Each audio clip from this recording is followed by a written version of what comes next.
I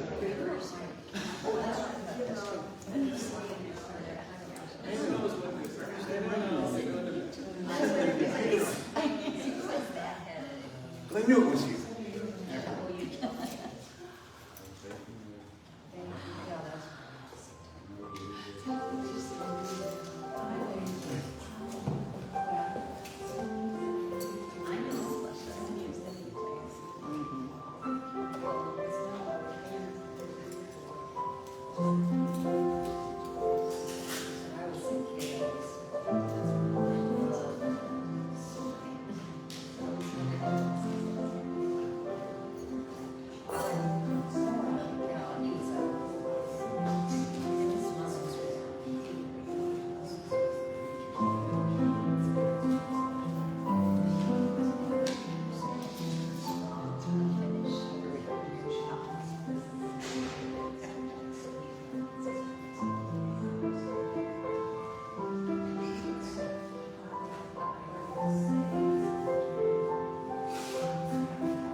Welcome.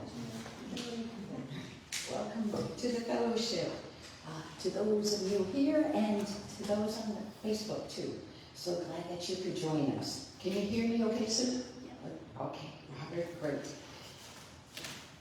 Okay, at the fellowship, we recognize all encounters are holy. And we know that our time together is by divine appointment. So we'll start today with just taking a moment to center ourselves with just a short centering meditation. And so I'll invite you to just find a nice, comfortable position. Perhaps close your eyes or gaze downward.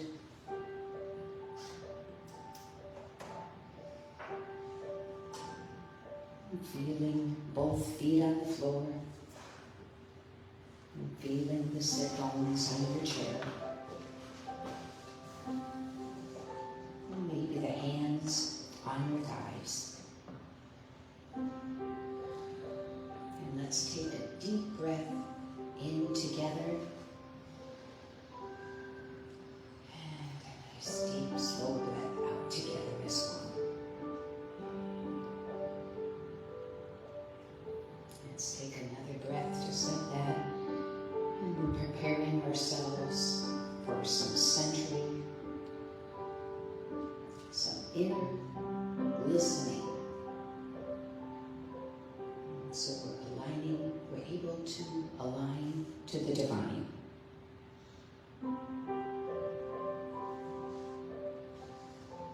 And just noticing the rhythm and flow of your breath.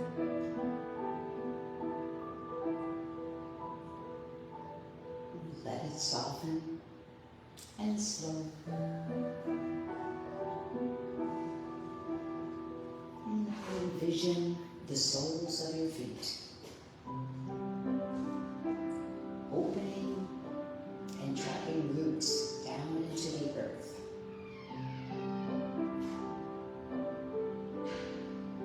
And let's let these roots spread out and connect with everyone here today and on our fellowship Facebook live stream. And feel the spreading, this rounding and webbing going out to everyone and creating this beautiful support for all of us to know that we are held and loved in this webbing.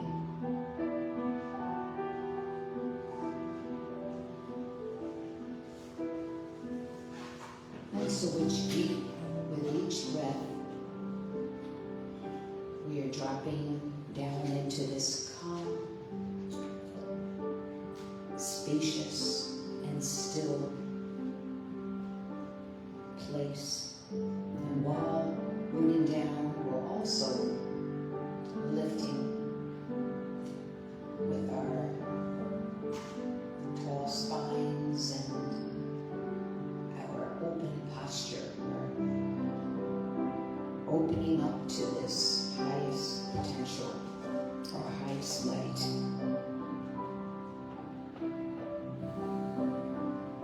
So letting go to this grace of this two-way flow.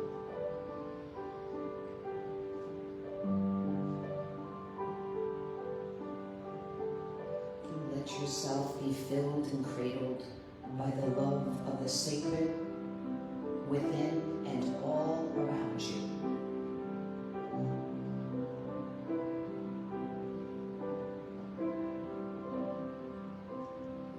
And may we each be an entry point for spiritual blessings.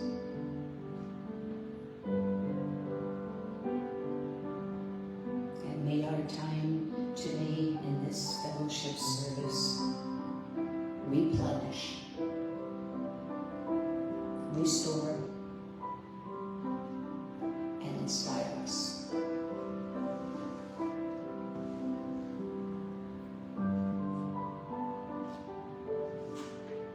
And you can stay in this space as I read a passage from A Course in Miracles, lesson 188. The peace of God is shining in me now. This is section 3. The peace of God is shining in you now, and from your heart extends around the world. It pauses to caress each living thing and leaves a blessing with it that remains forever and forever. What it gives must be eternal. It brings renewal to all tired hearts and lights all vision as it passes by. All of its gifts are given everywhere, to everyone, and unites in giving thanks to you who give and you who have received.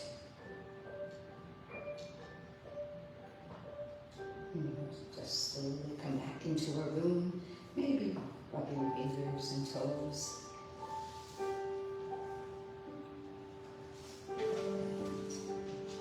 So glad that everyone is here on this beautiful, beautiful Sunday. And we get to stand next for our fellowship song. and it's on page 16 of your songbook. It's How Could Anyone? There should be one on this chairs. If not, we'll find one.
Let's stay standing, and we will greet everyone with our namaste.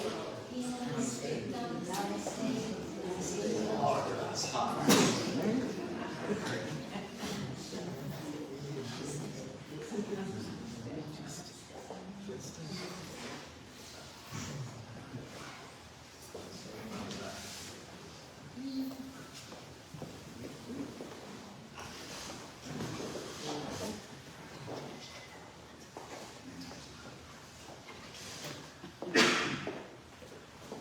And this is Julie Ross. We're so excited that she is here.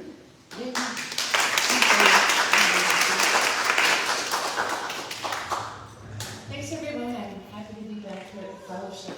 The last time I was physically in this building was before the pandemic. Right before the pandemic was when I first stepped foot into the world at the fellowship. And I'm happy to be back.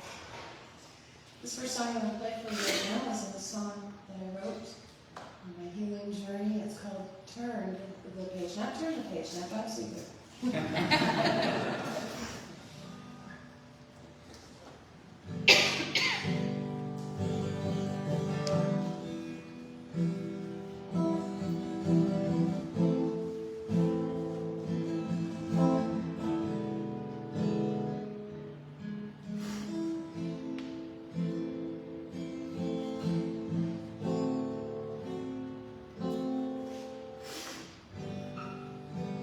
I'm letting go, going with the flow. I'm looking forward on this road I know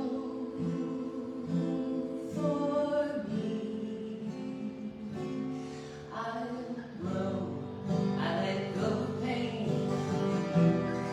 My mind is rearranged. I turn the page.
Thank you, Julie. Oh my goodness, beautiful. The original songs, just beautiful, beautiful. And we are taught in A Course in Miracles that giving and receiving are one in truth. And every one of us benefits, and our community as a whole thrives because of the generosity of everyone here. And over the last many, many years, it's almost 39 years, this month will be the celebration month. And that just says so much for the kindness, the generosity, and the support of everyone. So thank you so much. And whether you're preparing your gift now or you donate online, just a big thank you. And it is so, so appreciated. And Barbara is he'll be coming around the basket. And then please join me as we bless the offerings and tithes.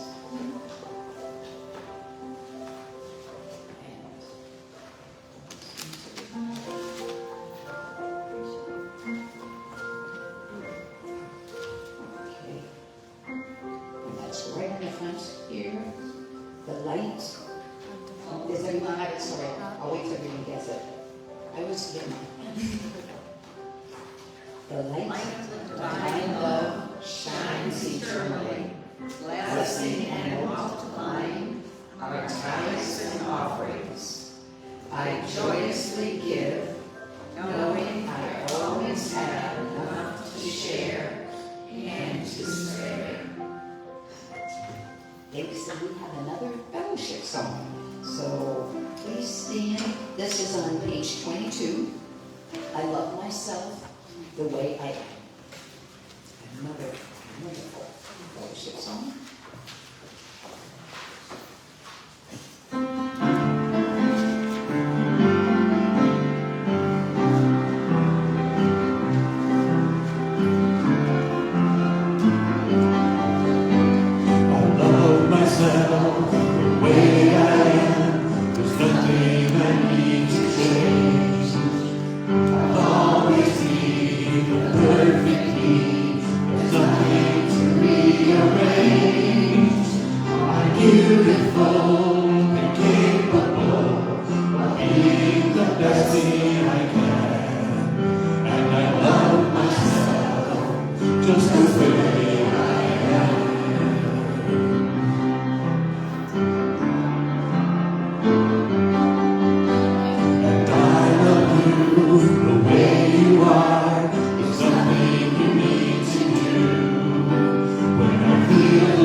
Okay, and now it's time to introduce our Reverend Mary Sabaj and our wonderful director, leader, our guiding star. So, so grateful for Mary.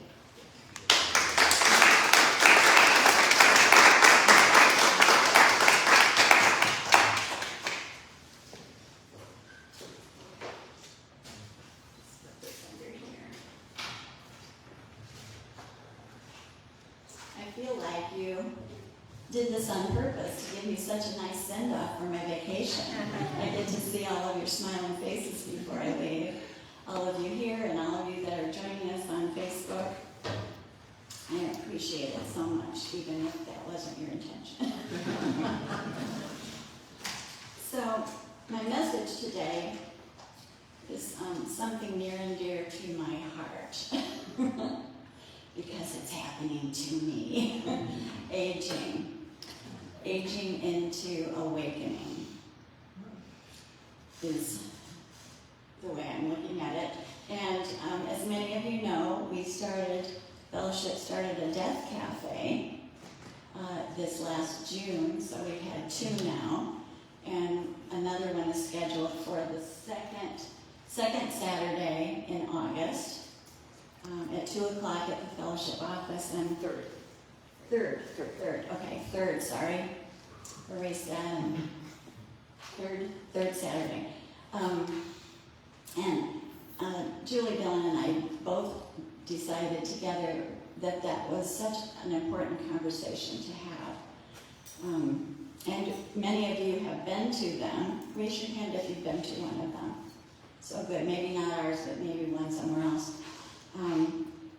And it just really opens the door to us living more fully and freely, and not, having that thought of death and dying hanging over us. It's a really, really good conversation. So a while back, I began to realize that the topic of aging is also a very important conversation to have. And then I saw a friend's post on Facebook. She has been a friend since 6th grade, I want to say. And so she posted this picture of her in the hospital. In 2013, she had one hip replaced, and now she's having the second hip replaced. And what she commented was, getting old is for the birds. I highly suggest you don't do it. And so, of course, I smiled. But it just cemented in my mind the importance of the conversation. How much do we avoid it, just like we do the topic of death? So the nature of aging is really change. And this is true for every one of us from the moment we arrive in our human earth suits to the moment that we take them off. We are always, in every moment, changing, experiencing some kind of physical, mental, emotional, psychological change. And it seems, in the first half, 3/4 of our lives, when we look back, we think, boy, that was a really wonderful time for me. But honestly, when I look back, it wasn't always pleasant. There were all kinds of adjustments to make as we were growing up and finding our footing on this planet and in our families and in our school. It wasn't always pleasant. But after a certain point, aspects of who we believe ourselves to be start to decline. Has anybody noticed this? Our physical bodies don't do the things that they used to, and sometimes they even do things that they didn't used to that aren't always pleasant.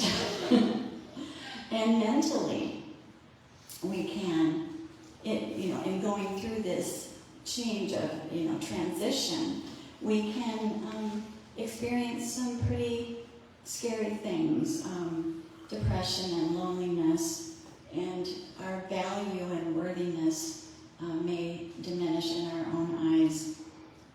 We might feel vulnerable and forgetful and just fearful. And this is all very real to us. And I'm not trying to diminish these experiences at all, but we try so hard to hang on to things the way they were, or at least slow them down, slow the change down as much as possible. And it becomes more and more challenging. I remember not too long ago, I was mentioning to my hairstylist, gosh, I was looking at some of my selfies, pictures of myself in my photos from before the pandemic, and wow, I feel like I've aged so much just in these 2 years. And she said, well, the older we get, the faster we age. And I said, oh, thank you. That was not a realization that I was prepared to accept. But it does become more difficult. I wanted to read you just this bit of a funny poem that I think was from a Hallmark card, and maybe some of you can relate. For sometimes I can't remember when I stand at the foot of the stairs, if I must go up for something, or did I just come down from it? And before the fridge, so often, my poor mind is filled with doubt. Have I just put food away, or did I come to take some out? And I find this to be so true, especially if I'm on my way to do something and I'm interrupted in between by pretty much anything. And I think, oh my gosh, why did I come into this room? I'm sure many of you have experienced that. Or what did I come upstairs for? It's a little bit jarring. So I'm not suggesting at all that we don't take all the measures that we can to stay healthy and mobile and vital. Absolutely, we need to do that. But change we will. And there's just not much we can do about the fact that we are evolving and changing. So the question for me is, can I find my way to a place where I can be with these changes and not be afraid? And not just focus on the fear and the negativity of it, but actually embrace it and find an ability to cultivate the gifts.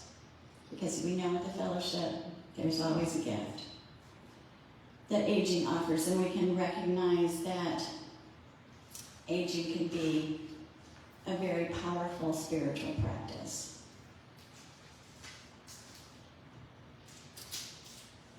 So another question we can ask ourselves, can I see or view getting older as my greatest spiritual teacher? The changes that we are going through on all levels, that's what we work on at the fellowship. We work on this inner self to let things go and allow that flow of love. Father Richard Rohr has written a book called Falling Upwards.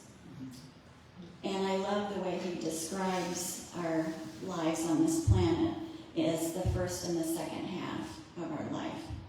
And he wants to make sure that we understand that this has nothing to do with chronological age. So it doesn't really matter what the number is.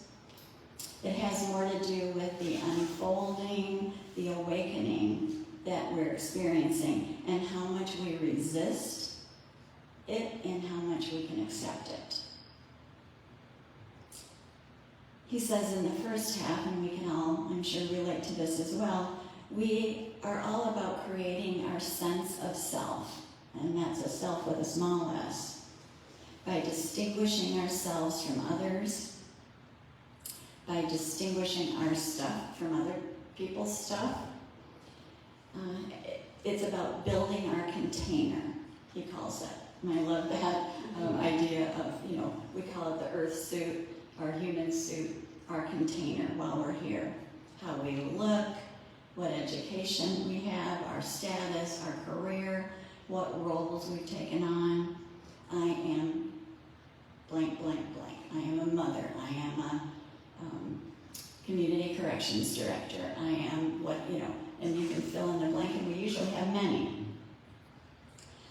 But the caution that he gives is that this can take over. And our whole existence then becomes about protecting and promoting and defending this container. My container is better than your container. But he says this doesn't get us very far. It's not the best way to continue, and it's definitely not the best way to end our experience here on this earth. But so many people get caught up in that first half of life thinking and can't get out of it. I think the fellowship is all about finding our way to the next stage. Richard Rohr says that this whole idea of this focus on our containers, it really just has to fall apart in order for us to move forward into a new stage, a new awareness.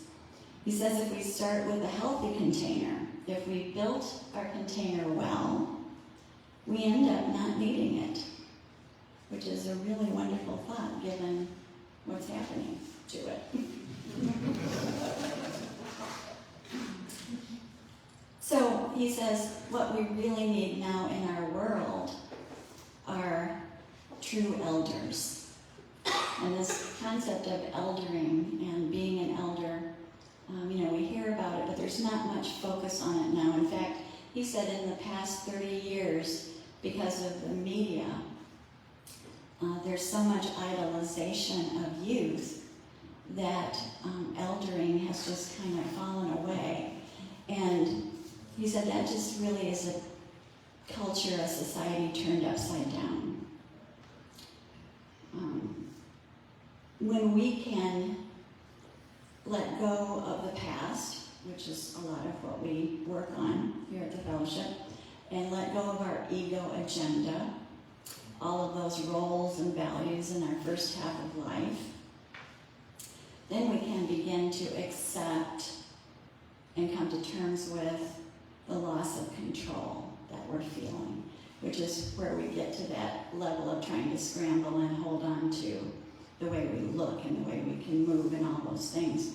And when we can do that, when we can just let that be and understand that our path is to accept these changes, then the ego just bows to it and the door opens for our awakening to even higher states of consciousness.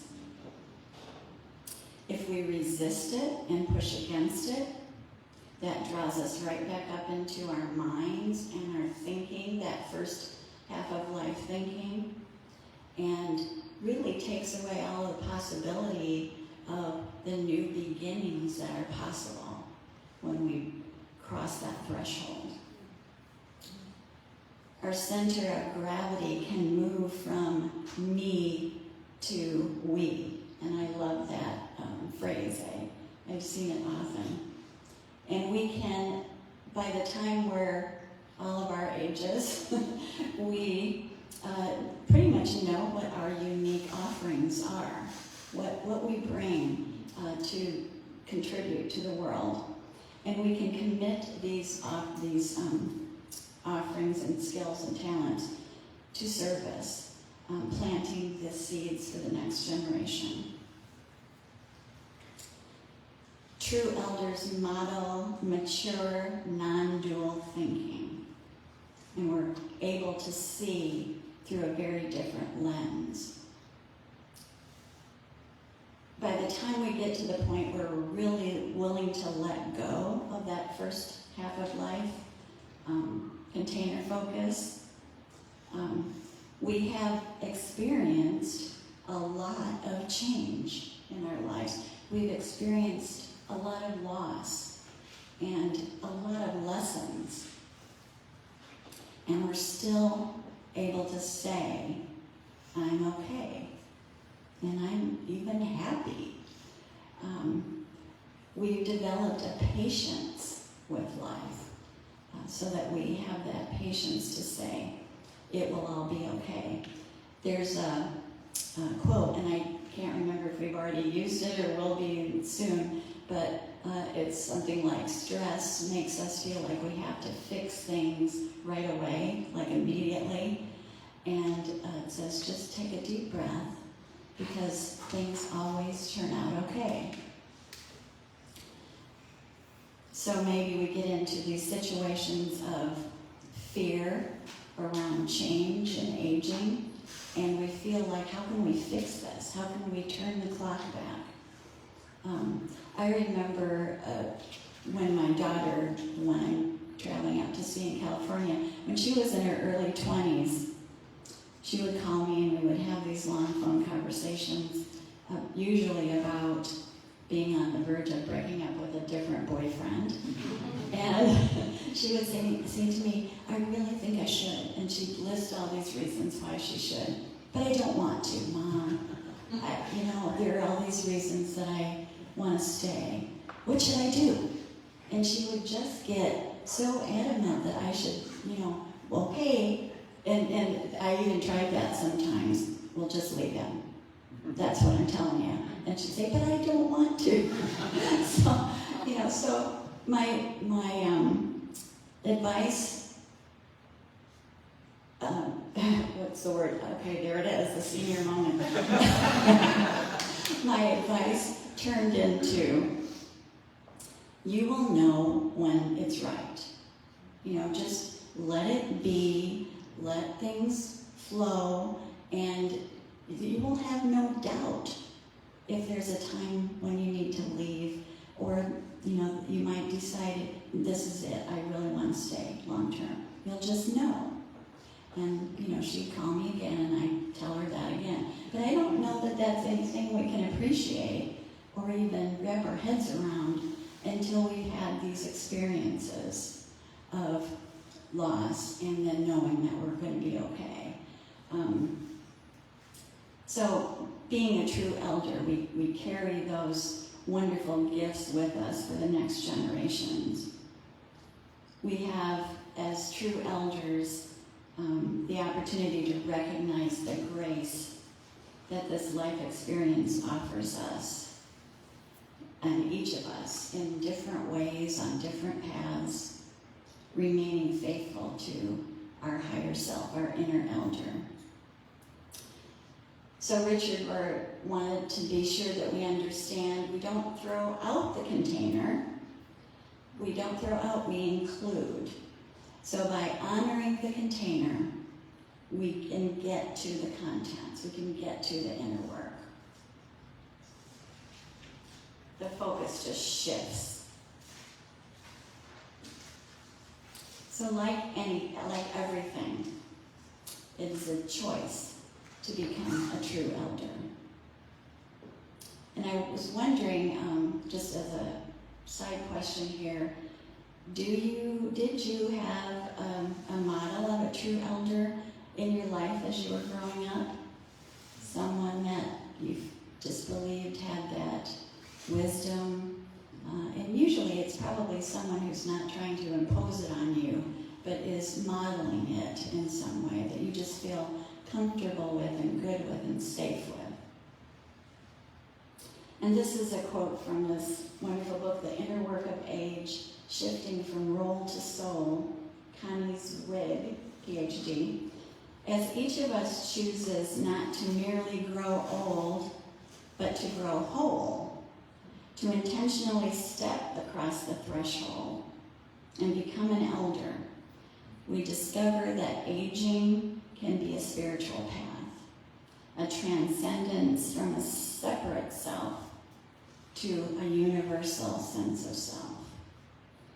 So we are moving from pushing to flow, and we are feeling, seeing, experiencing a vision calling to us instead of shoulds pushing us along.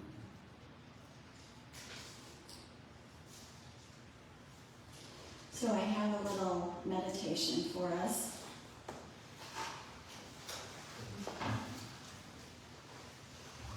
Around meeting our inner elder. So I invite you again to put your feet on the floor, and we'll just relax again. Let your shoulders drop and your jaw relax. And let's take a couple deep breaths in together.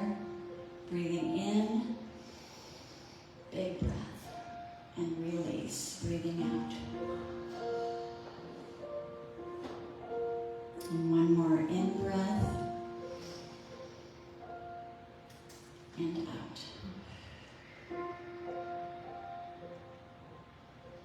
And just follow that inflow and outflow of your breath as you become calm and centered.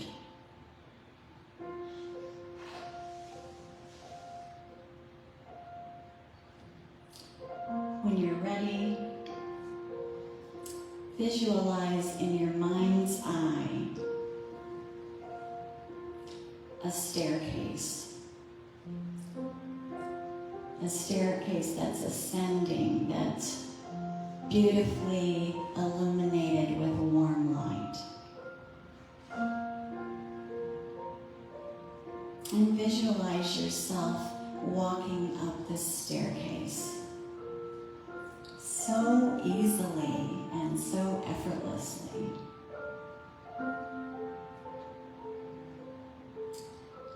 And at the top of the staircase is a door.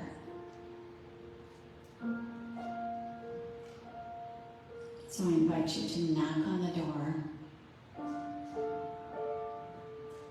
And when it opens,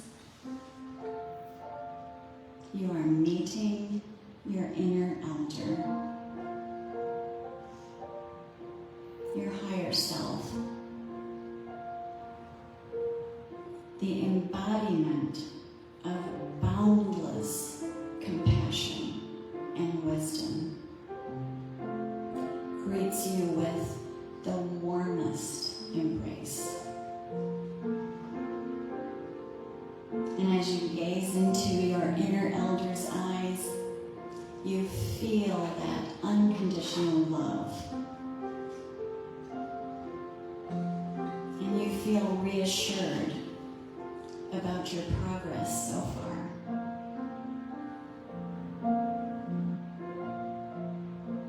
As a pilgrim confronting the highest, most all-embracing source of wisdom, you can ask your inner elder for guidance. Guidance about anything. Or maybe just experience the comfort of being in your inner elder's presence.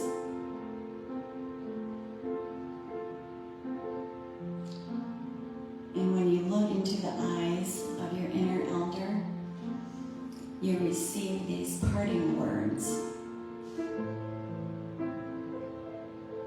Journey on with confidence, dear one,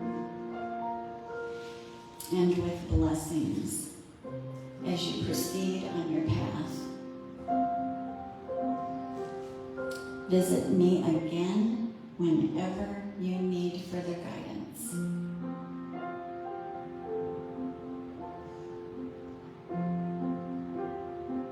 And so with deep, deep gratitude, you now take leave of your inner elder and walk down the stairs to depart.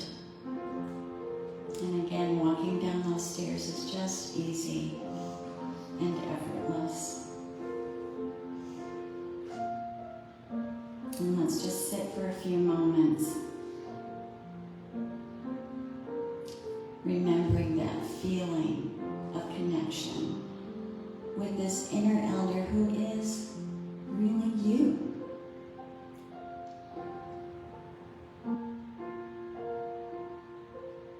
And then when you're ready, just slowly open your eyes and return to the room.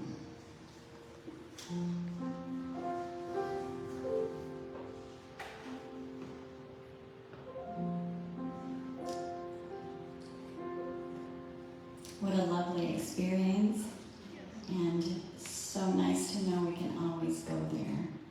I'm hoping that this is just the beginning of our conversation about aging. I really have a plan when I come back from my vacation to start a group, something like the Death Cafe, only the topic will be aging. A group where people can come together and just talk about what's on their mind, talk about how they're feeling physically, mentally, spiritually, and be supported. So hopefully you'll join me when that comes to pass. Thank you so much.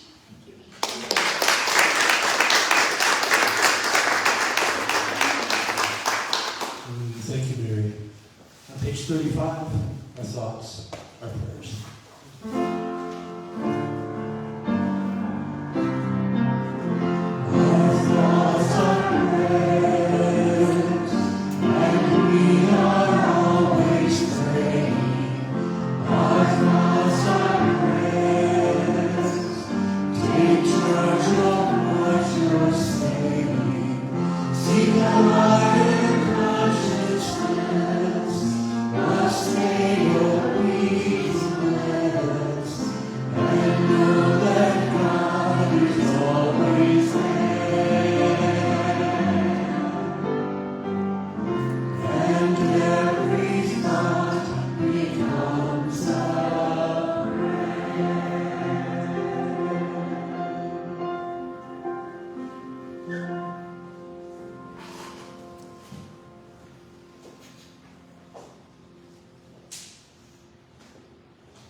That was a powerful meditation. So, it's all in one book.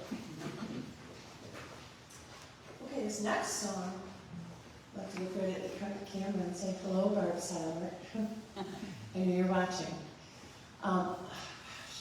6 months ago, maybe not quite that long ago, Barb Seiler reached out to me. There's a man she follows on Facebook who writes a poem every day on the daily lesson from the course. And she sent me, she had checked with him ahead of time and said, I know this songwriter, and I'd like to see if she could maybe write a song to one of your writings. And he said, sure, let's see what she's got. So the lyrics to the song that you're about to hear, which is called We Are the Light of the World, were all written by Leo Vidal. Credit where credit is due. And I simply wrote the music to go with the words. This is my first encounter being asked to do anything like this. The whole songwriting thing is new to me. I've only been doing it a little over a year, but spirit is powerful and flows pretty strong and heavy at times. So this is what I came up with. We are the light of the world.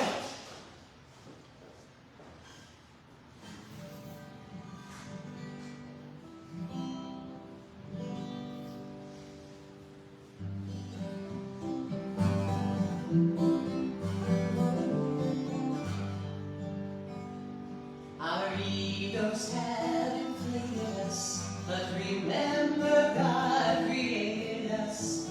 We all come from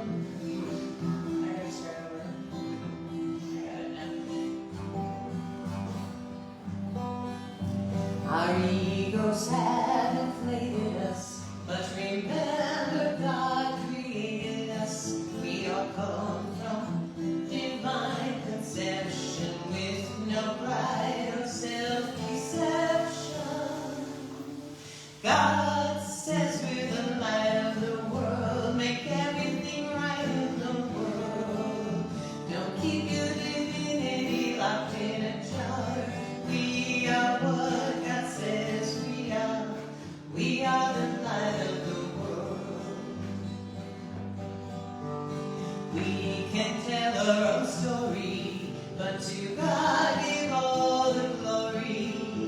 And now we must trade the self-concept that we made. God says we're the light of the world, make everything right in the world. Don't keep your divinity locked in a jar.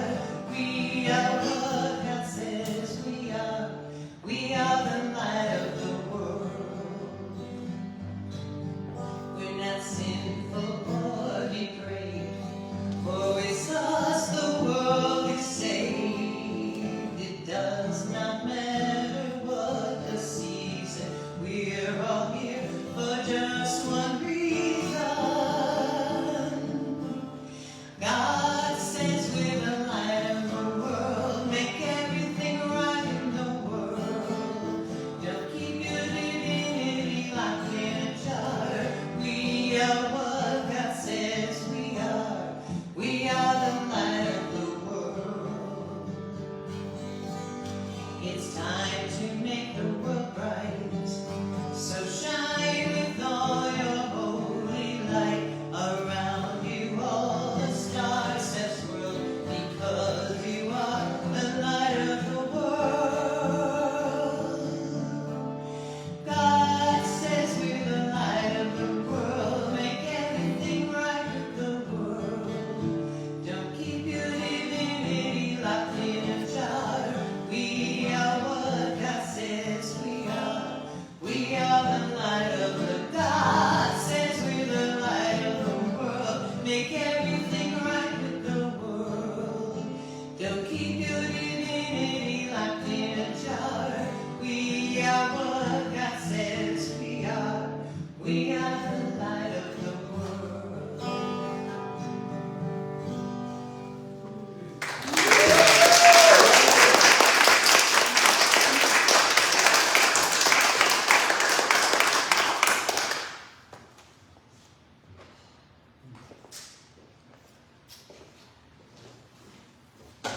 Thank you, Julie. Oh my gosh, that was just awesome. Oh, yes, thank you. And wonderful. You mentioned powerful meditation and a lovely talk. And we do have a couple of announcements, and it will be on Saturday, August 13th. We have Robert Dillon is coming back. I don't know if a few of you remember, he gave a talk during the pandemic, and he also comes and he'll do some sessions. He has this time he has an actual workshop, which should be wonderful. It's called Following Guidance, and that's on Saturday, August 13th at 2 o'clock at the office. And if you are interested in individual sessions with him, he will be available too. So you can talk to Mary or me afterwards. And as Mary mentioned, the Deck Cafe, Saturday, August 20th at 2 o'clock at the fellowship office as well. And all are welcome, and hope that you can make it. And a big thank you to everyone. Cory, just wonderful. Julie, oh my goodness, so wonderful to have you here in person. And, oh my goodness. And Mary, thank you so much for that wonderful message and wonderful meditation too. And let's see. All right, we got everybody. We got everyone. Thank you. And thank you for everyone here for coming, and everyone who also watches too. We feel the energy from those who are watching through our live stream as well. So grateful for all of you here in person and online. Is that the right word? Samantha's giving me a look like probably.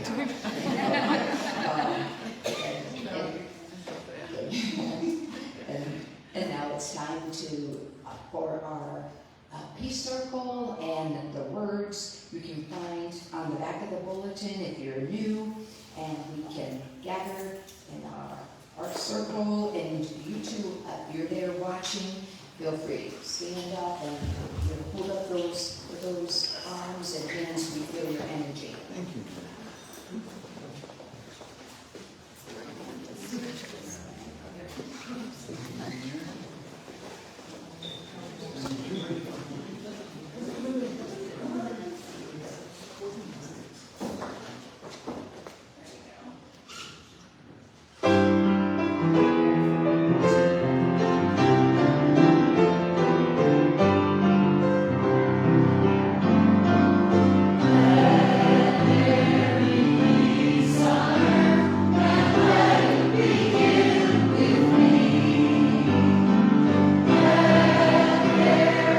We